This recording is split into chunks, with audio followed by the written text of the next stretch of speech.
Assalamualaikum warahmatullahi wabarakatuh. Apa kabar anak ibu hari ini? Semoga kabarnya baik semuanya ya. Semangat untuk belajarnya. Baik, hari ini kita akan belajar tentang iman kepada malaikat. Pengertian iman kepada malaikat itu adalah percaya dan membenarkan dengan sepenuh hati bahwa malaikat Allah Subhanahu wa taala itu benar-benar ada, terdapat di dalam hadis riwayat Muslim. Malaikat itu bersifat gaib, tidak bisa dilihat oleh mata, tetapi keberadaannya dapat diketahui dan dapat dipahami. Setiap mukmin wajib beriman kepada malaikat karena termasuk salah satu rukun iman yang berjumlah 6. Adapun macam-macam rukun iman. Yang pertama, iman kepada Allah. Yang kedua, iman kepada malaikat. Yang ketiga, iman kepada kitab-kitab Allah. Yang keempat, iman kepada nabi dan rasul. Yang kelima, iman kepada hari akhir. Yang keenam, iman kepada kodok dan kodok. Nama malaikat dan tugasnya. Malaikat ini ada tugas-tugasnya ya. Coba kita perhatikan. Malaikat sebagai salah satu makhluk Allah Subhanahu wa taala yang diperintahkan untuk senantiasa beribadah dan bertasbih mengagungkan Allah Subhanahu wa taala dan untuk selalu taat melaksanakan tugas dan perintah dari Allah Subhanahu wa taala. Ada 10 nama malaikat beserta tugasnya, wajib kita pelajari dan kita pahami. Yang pertama ada malaikat Jibril, yaitu memenuhi atau menahan hajat manusia dan membawa rahmat bagi mereka yang menjaga kesucian saat sakaratul maut dan mengatur angin. Ini tugas malaikat Jibril. Yang kedua, malaikat Mikail, yaitu mengatur urusan rezeki dan memberi rezeki kepada makhluk Allah dan mengatur alam semesta. Yang ketiga, malaikat Israfil, tugasnya yaitu meniup trompet sangkakala pada saat datangnya hari kiamat. Israfil juga merupakan malaikat pertama yang dibangkitkan pada hari kiamat.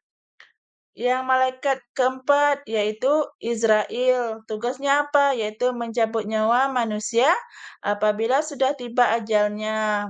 Malaikat ini akan mencetak serta menghapus nama manusia saat lahir dan mati.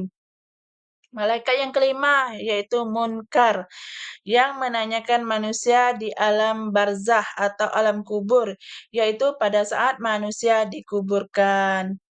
Selanjutnya, malaikat yang keenam yaitu Nakir, yaitu pemberi saksi atau siksa di dalam kubur, tugasnya bersama dengan malaikat mungkar tadi.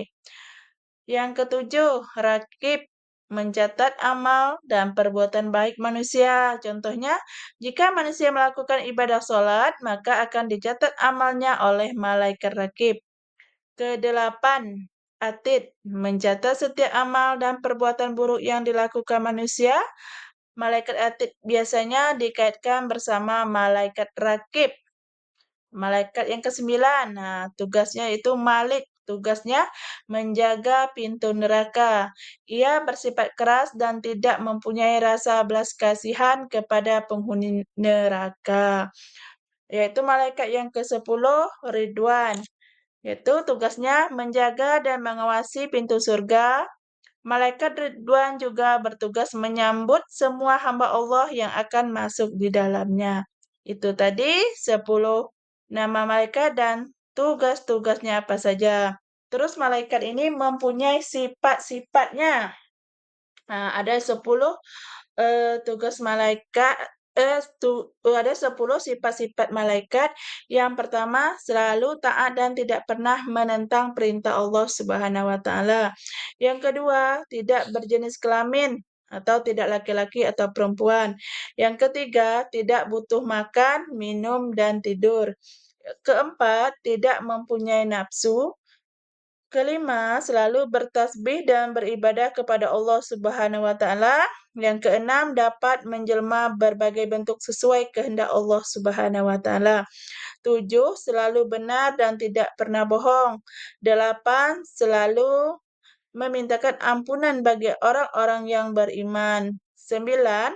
Tidak beranak, berayah, beribu karena malaikat tidak menikah. 10. Selalu disiplin, yaitu mau melaksanakan perintah Allah Subhanahu wa taala. Itu tadi 10 sifat-sifat malaikat. Di sini ada lagi perbedaan malaikat dengan makhluk lainnya. Yang pertama, malaikat asal kejadiannya, sifat-sifatnya, tujuan penciptaannya. Malaikat asal kejadiannya itu dari nur atau cahaya. Sifatnya ada 4, selalu patuh kepada Allah Subhanahu wa taala, tidak memiliki hawa nafsu, 3, selalu bertasbih, 4, tidak sombong. Tujuan penciptaannya untuk apa? Untuk taat kepada Allah Subhanahu wa taala dan selalu melaksanakan tugas sesuai bidang masing-masing. Ini manusia lagi. Tadi malaikat, sekarang kita manusia. Asal kejadiannya, sifat-sifatnya, tujuan diciptakan. Asal kejadian manusia diciptakan dari saripati tanah. Sifat-sifatnya ada 3. Yang pertama, memiliki hawa nafsu dan akal. 2, mampu mengendalikan dirinya dari perbuatan yang dilarang Allah Subhanahu wa taala. Yang ketiga, bagi yang tidak mampu menjaga imannya bisa terjerumus ke dalam jurang kehancuran. Tujuannya apa? Diciptakan manusia untuk bertasbih dan beribadah kepada Allah Subhanahu wa taala. Terus, ada lagi diciptakan jin, iblis, dan setan. Asal kejadiannya, sifat-sifatnya, tujuan diciptakan jin, iblis, dan setan. Asal kejadian diciptakan jin, iblis, dan setan itu dari api. Sifatnya kayak mana? Diberi kebebasan untuk menjadi mukmin atau kafir, atau taat atau membangkang. Yang kedua, bersifat sombong, ingkar, menentang, durhaka, dan senantiasa menyesatkan manusia. Untuk apa diciptakannya jin, iblis, dan setan? Untuk beribadah kepada Allah Subhanahu wa taala. Kalau jin ini diciptakan untuk beribadah kepada Allah Subhanahu wa taala, sedangkan iblis dan setan diciptakan untuk taat dan mematuhi perintah Allah Subhanahu wa taala, tapi mereka durhaka dan sombong dengan perintah Allah Subhanahu wa taala sehingga menjadi makhluk yang terkutuk. Selanjutnya yaitu menghayati sifat malaikat dan menghindari sifat iblis atau setan tadi. Dengan meyakini dan memahami sifat malaikat, hati akan terbimbing ke arah yang baik dan benar. Karena malaikat memiliki sifat dan tugas yang sangat mulia sehingga kita dapat meneladaninya. Berbeda dengan iblis dan setan, mereka memiliki sifat yang buruk.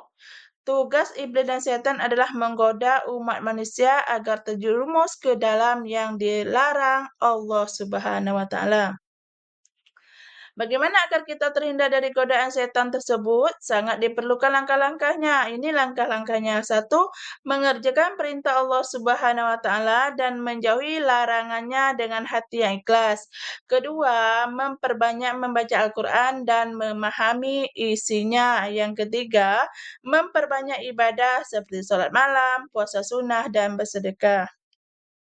Adapun hikmah beriman kepada malaikat, yang pertama, langkah iman kepada malaikat selanjutnya adalah menghayati pemahaman tersebut dan mengambil hikmahnya dan pak positifnya dalam kehidupan sehari-hari.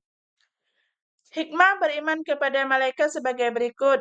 1, sebagai bukti keimanan seseorang. 2, menyadarkan kita akan kebersihan, keagungan, dan kekuasaan Allah Subhanahu wa taala. Ketiga, dengan mengetahui sifat, keadaan, dan tugas-tugas malaikat akan menambah keimanan dalam hati manusia. Yang keempat, akan timbul rasa tenang dan aman pada diri orang mukmin. Yang kelima, akan menambah rasa cinta mereka karena mereka melaksanakan ibadah dengan sempurna dan memohonkan ampunan orang mukmin. Yang keenam, membangkitkan rasa benci terhadap perbuatan-perbuatan maksiat. Ketujuh, menumbuhkan rasa syukur kepada Allah Subhanahu wa taala. Jadi ada 7 hikmah beriman kepada malaikat ya. Baik, materi kita sampai di sini. Adapun kesimpulan yang telah kita pelajari tentang iman kepada malaikat, yaitu mengaku dan meyakini sepenuh hati bahwa malaikat adalah makhluk Allah yang diciptakan dari cahaya. Mereka tidak memiliki nafsu, selalu taat, dan tidak pernah membangkang perintahnya.